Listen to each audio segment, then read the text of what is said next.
Welcome back. A video showing a man riding a horse through the streets of Uptown is going viral, not because of his technique, but it's what happened after he fell off the horse.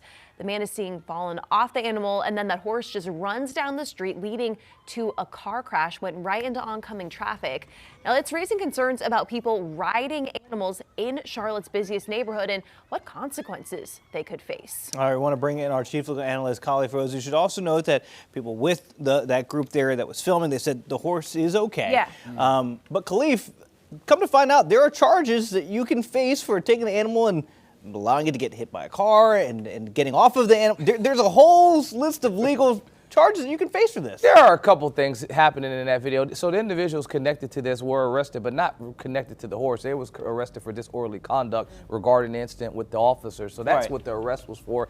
It would be hard for me to find a charge connected to these individuals with riding the horse. Maybe a civil claim for negligence, possibly. But I don't know where. I mean, he's standing up at some point. He falls off the horse, then the horse is spooked and runs down the street. And so the negligence standard would be that it's foreseeable, reasonably foreseeable, that something could occur. And it's reasonably foreseeable that if you fall off a horse, it would get spooked and run. But getting spooked and running and then running into a car, I guess it's really reasonably foreseeable because you are in the middle of traffic in Uptown Charlotte. Right. But those are a number of things that would have to come for you to be found negligently responsible there for your reckless behavior. I think it would be a stretch. But on the criminal side, I don't know what you could charge them with. And I looked to see most of the things that I saw were connected to the incident after the fight.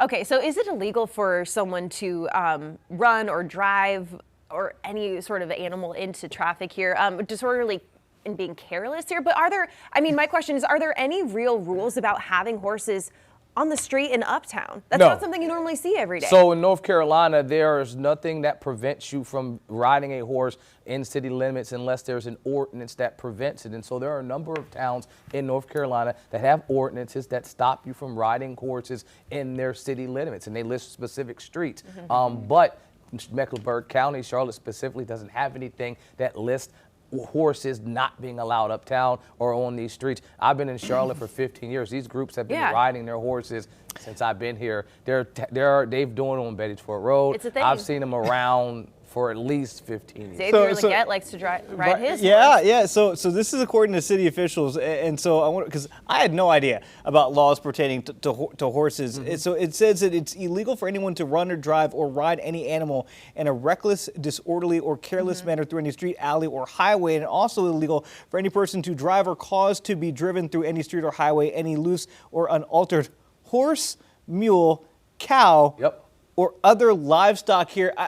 And so that's the portion I talked about the reckless manner. Right. It depends on when he's standing up, what was he doing standing up on the horse. And I would assume, I've never ridden a horse, but you don't stand up as a normal practice. And so if that's not the case, then that could be considered reckless. And then you'd open up yourself to some violation there. And that's what I say. It's clearly civil. It may be a violation of any type of Could the charges come later, or is this kind of something where, it might do it disorderly again? and hey. It really just depends on what you're trying to do. Are you trying to deter this behavior from happening again? I mean, there's outrage about what happened to the animal. I understand that people are rightfully upset and frustrated. Shoot, the driver of the car. You're driving your car in the middle of Uptown, and you're like, hey, I just hit a horse. Your insurance is like, what? I guarantee that conversation did not go like you thought it would go. But let's be clear. There are a number of things that our state has recognized, going from a rural to an urban type of state. In Mecklenburg County, it's its own place for sure. I can say that when you're riding a horse in our state, you can't even get a DWI for riding a horse. There are states that you can get a DWI for riding a horse. Kentucky, Florida, for instance, are two states that you can.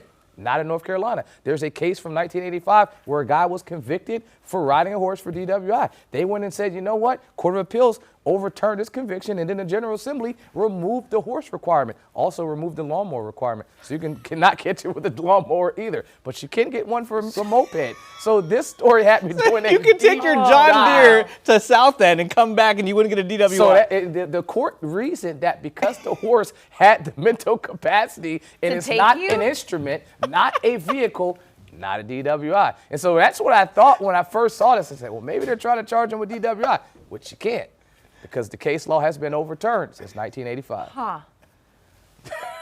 Okay. I think we can just leave it there. Yeah? Unless the horse was drunk, which I think it was. I don't even know if that's actually possible. I don't think go. you should try. No. Probably not. Because then, but all in all, we're talking animal abuse here. What I can say is that case is definitely concerning for folks that have never seen horses in Uptown Charlotte, and probably more responsible on the rider to doing not tricks and standing up and trying to go back. Whatever he was doing was not You're right. also saying there's not a ruling out a civil claim brought by that driver saying you let your horse come out and it hit my car. Clearly a civil claim. He has all of the video for that. Duty, breach, causation, damages, easy case. You wouldn't say nay? Oh, no. 8:18 the time. Let's get over to meteorologist Ted Payton. Ted. Not you. I know. Not you, too. I tried to join in. If I see someone on Independence Boulevard on a lawnmower coming home late at night, I got questions. That's all I'm saying. Queen City News Plus. Just search Queen City News on your smart TV's app store.